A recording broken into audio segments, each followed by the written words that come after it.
For more than a year, Zimbabwe's land borders were shut to all but commercial traffic and returning residents.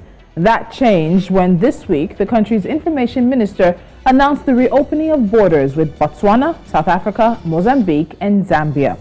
Closed due to the high burden of coronavirus infections, there has been a steady decline in the number of new cases in the past month, leading to the gradual reopening of the country's economy. But there are still some entry restrictions in place. Travelers must present a valid COVID-19 PCR test certificate no older than 48 hours from the time of their departure to Zimbabwe, and they must be fully vaccinated. Those who have received a booster shot have an entry advantage. The border closure was particularly tough for informal cross-border traders who earn a regular income but saw those incomes disappear overnight after the borders were closed. Small-scale border trade plays an important role in contributing to poverty reduction and food security in not just Zimbabwe, but across the African continent. According to the Southern Africa Migration Program report, Zimbabwe's cross-border traders are an important part of the country's economy. They supply cash-strapped consumers with goods at a lower cost than informal supermarkets. Cross-border trading is also a good source of income, with the average cross-border trader earning about 12,000 South African Rand, about $639 a month in sales. Today, our focus is on Zimbabwe as the country reopens its borders. This is Business Edge. I'm Tolulokwe Adileru Balogun.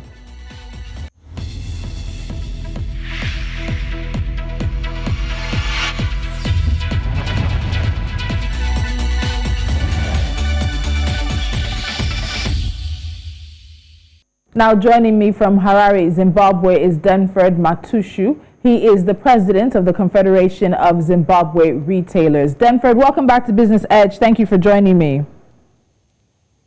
Thank you. It's Denford Matushu. All right. Thank you. So there were a number of people hit very hard by the decision to close the land borders with Botswana, Zambia, South Africa, and of course Mozambique. So before the pandemic, sort of paint a picture for us of the nature of the business activities that were happening around the border and the activities the borders help to facilitate.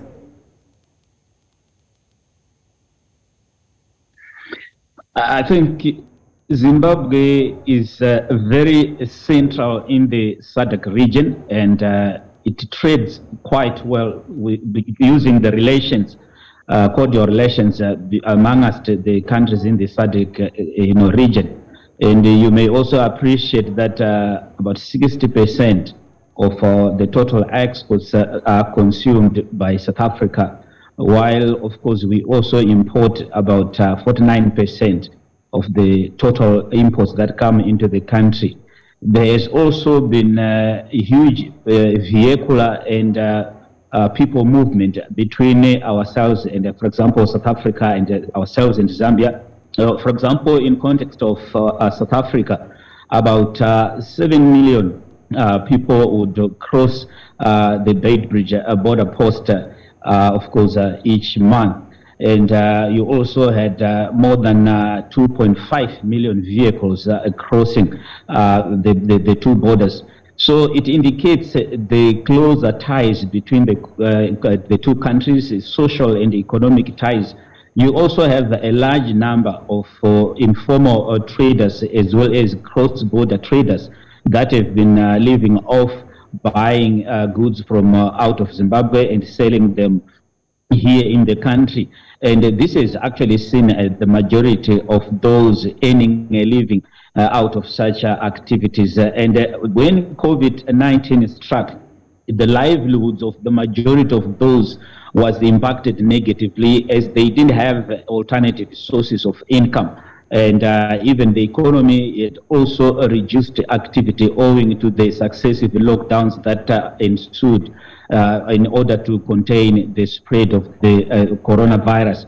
But so far, we are slightly trying to come out of the Omicron fourth wave, and this has actually not been quite fertile here in Zimbabwe, and I think that is the reason why the government has seen it fit, of course, applying the the support and technical expertise from the health experts in the country to relax the movement between the borders, so that at least people can begin to live near normal lives. Okay, so as you mentioned, there's a very close relationship between Zimbabwe and South Africa, particularly in the SADC region. And expectedly, Zimbabwe's trade with South Africa took a serious hit with the border closure, and Zimbabwe importing about $2.8 billion worth of goods from South Africa, half of that being the total global exports for the country. But when you look at some of the neighbors as well, Zambia, Mozambique, and Botswana, aside from South Africa, what was the impact of this border closure on them that Zimbabwe also felt or understood? Indeed, if you look at the haulage trucks movements that go into Zambia, Malawi, and Mozambique, the majority of them use the Zimbabwean borders, land borders, and the restrictions would mean that at some point there was a total shutdown. And of course, at some point, restricted movement. So even if you look at Mozambique, the proximity between Mozambique and Zimbabwe and the Beira port is actually something that has seen a lot of movement of goods from other countries into Zimbabwe through the Beira port. While of course the Durban port is one alternative that has been used over the many years. And if you also look at Zambia and Zimbabwe, there has been a lot of trading that has taken place. Initially, during the successive droughts that hit the country, we imported large amount of our grain from Zambia until, of course, there was a restriction at some point. But that goes to show the close linked relations between, rather amongst those countries in the COMESA as well as the SADC region. And of course, what we also see is the movement of people, where people naturally have moved from Mozambique into Zimbabwe and Zimbabwe into Mozambique, of course looking for various opportunities, just like it has happened between Zambia and Zimbabwe, as well as Botswana and Zimbabwe, and South Africa and Zimbabwe. So I think the majority of the informal trade has taken place or has been oiled through cross-border trading, because the goods that are procured from other countries coming into the country have actually been cheaper. And I think this move is also going to help fight a lot of price escalations that the country Zimbabwe has been experiencing, because there hasn't been a viable alternative for the majority of the poor people that naturally before the COVID-19 struck have been moving to purchase various goods and services in South Africa predominantly, and of course Mozambique and Zambia. So that will come through is direct competition for locally manufactured commodities, and I think it is the right thing. Where there is stiffer competition, it benefits the generality of the marginalized. And I'm happy you brought up a bit of the time before the coronavirus pandemic and the border closure. And even before then, Zimbabwe was experiencing some kind of an economic crisis. There was runaway inflation and unstable currency policy, which we're still battling, and we've been having that conversation, and wild-scale unemployment as well. So how did the border closure, before we take a break and get into now with the reopening, how did the border closure affect Zimbabwe's already strained economic situation? We actually had, at some point when there were some challenges in South Africa, those escalations that happened, we had a total shutdown of movement of trucks that usually bring commodities into the country. And even the movement of raw materials was also quite affected, because remember, the majority, rather the bulk of the raw materials that come into the country are coming from South Africa, of course, as well as China, but through the Durban port as well as the Beira port. So that impacted quite negatively, because the majority of local manufacturers depend on the raw materials that they are importing from countries in the region. And you saw these price escalations that I spoke about are as a direct result of the slowdown that has been happening on the movement of raw materials into the country, as well as, of course, a lack of competition in the environment, where the price escalations have hit hard on the poor in terms of the poor's pockets. So what we have seen has been a decline in imports that were coming directly from South Africa and eventually China. But we also saw a decline in exports at some point. But I'm happy 2020 we saw a bit of a gradual rise in exports and in terms of exports going into South Africa, and of course even imports, and owing to the upgrading of the Beitbridge border post, because the Beitbridge border post is one of the biggest land ports in the region, and it has been used by not only Zimbabwe but other countries in the SADC region. All right, Denford, we're going to take a break, and I want to ask you the big one when we come back. So let me ask you now so you can think about it. Over almost 2 years that the borders were closed, the number of coronavirus cases, the number of fatalities, unfortunately, as well. When you look back in hindsight, was it the right decision for Zimbabwe? And was the duration, the length of the border closure, also the right decision? So I'll be looking to get your answer when we come back. Of course, you're watching Business Edge, and we're looking at Zimbabwe as the country reopens its land borders with Botswana, as well as Mozambique, Zambia, and South Africa. Almost 2 years of the land borders being closed. Was it really the right decision? The answer when we come back.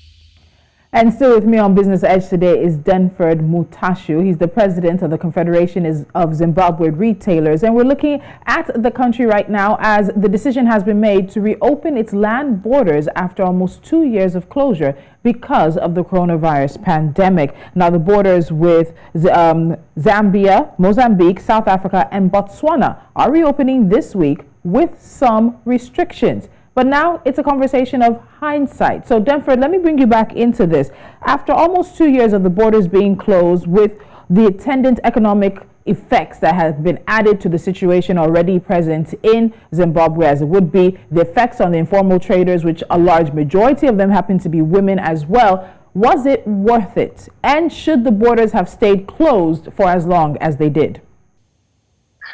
I think the continued closure of the borders was informed by largely the activities, in-country activities to contain the spread of the coronavirus, and of course such similar activities in our neighboring countries. So it was informed, it was actually something that was quite crucial, because we needed as a region to contain the movement of people between countries, because it was actually shown through empirical evidence that that movement, especially at the onset of the COVID-19, was actually migrating COVID cases into other countries. So that movement had to be contained. And even if you look at the positives, especially for Zimbabwe, we could not have achieved the more than 80% of locally manufactured goods that are now found in the shops' shelves if we had not closed the borders. So that closure sort of helped us, or gave us some time to be able to work on our manufacturing, our mining, and economic activities that would bring us back to where we are today, where we've of course managed to reduce inflation from around 837% to the current 60.7%, even though it's still quite high comparing with the region, but it is a move in the right direction. We also managed to work on our balance of payments. We were a net importer, and that actually affected a lot of economic activities in the country as local demand continued to slide as people continued to buy goods and services from other countries. So it gave us some time that we wanted so dearly in order to get us to prepare. And of course, remember, coincidentally, we will be moving into the Africa Continental Free Trade Area. We've already become part of that. And at the time that countries totally open up their land borders, or otherwise it will actually be in Zimbabwe would be found in a position where it has rebuilt its own industries. It is now being able to compete with the rest of the countries in the region. We also introduced our own local currency, despite the challenges that it may have faced in terms of confidence and other issues. But it is a currency that is necessitated a lot of industrial exports, because our goods during the dollarization were not competitive if we compared with the region. So it was actually a blessing in disguise that we had to close the borders and be able to refocus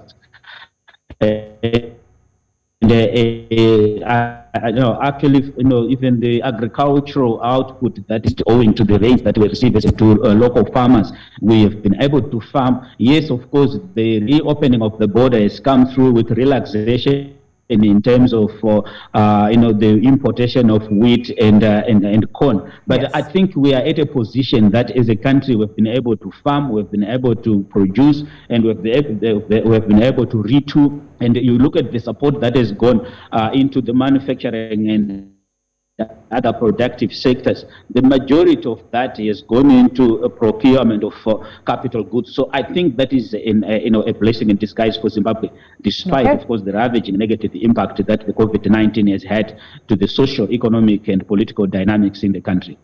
And it's interesting you mentioned that, because a lot of countries did have to look more inwards with the closure and the restriction, and of course the supply disruptions that unfortunately are still continuing. So there is hope that lessons have been learned and certain actions are taking place that countries and economies will continue to replicate going forward. So as we wrap things up, now that the border is reopening, what sectors, what is the effect you think will be felt on the economy almost immediately? So what sectors do you think will feel the effects almost immediately within the next 2 to 3 weeks? They're going to definitely see a boom in business, a return to better economic activities, and overall in the next 1 month to 2 months, how do you think the reopening is going to affect the Zimbabwe economy?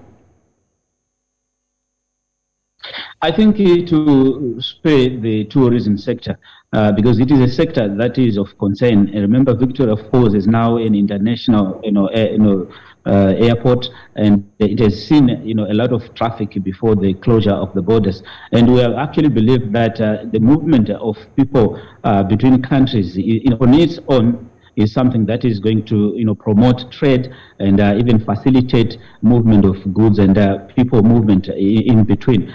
And I'm quite hopeful that if you look at the retail and the wholesale sector, largely we're still importing the essentials and non-essentials from other countries. And definitely there is going to be a lot of competition. And the biggest beneficiaries I see here is the people of Zimbabwe, especially the ordinary people, the poor, that are going to be continuing in terms of their daily activities of getting goods from out of the country or even from Zimbabwe, taking them into the region. So I think it is something that is quite critical for Zimbabwe and for the Zimbabweans. All right, Demford, thank you as always for joining me. We'll of course be touching base with more conversations and focus on business activities coming out of Zimbabwe. We'll see you sometime soon. Thank you for having me. All right.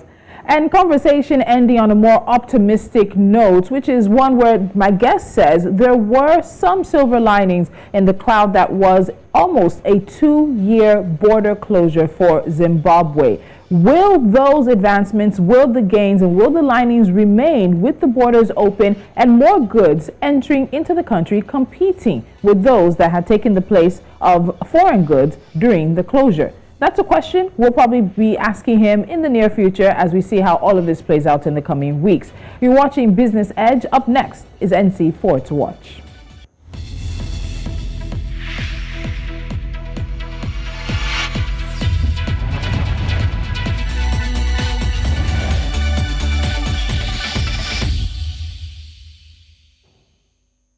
And for the stories we're keeping our eyes on, we start here in West Africa, where the Ghana Revenue Authority is planning on making 2.7 billion cedis from taxes gotten from betting and gaming companies. It has projected 1 billion cedis from companies such as Facebook, Google, Netflix, Twitter, Instagram, WhatsApp, and TikTok, which are largely stationed outside of the country. But profit from citizens and registered institutions. Now, these fall under the controversial e-levy, which is part of efforts to broaden the tax net to cover all institutions that profit from the economy using the numerous online and other electronic platforms.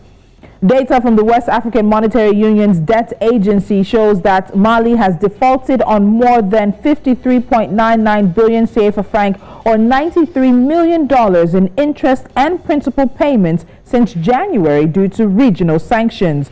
The defaults highlight Mali's worsening economic situation due to severe sanctions, which include border closures and financial restrictions imposed on the country by the regional bloc over the delay of the elections by the country's military junta. Côte d'Ivoire plans to commit more than $20 million to help cashew processors struggling against competition from Asia and to boost the percentage of the crop that gets processed in the country. The plan is still under discussion but is 90% finalized and will be announced in the next 2 weeks. The world's largest cocoa producer has also in recent years become the top grower of cashew nuts with an annual production of around 1 million tons. It processes only about 10% of that and exports the rest raw. And finally, Prime Minister Mustafa Madbouly has said that Egypt's economy grew by 8.3% in the second quarter of the fiscal year and 9% in the first half. Gross domestic product growth should exceed 6% for the whole fiscal year that ends June 30th.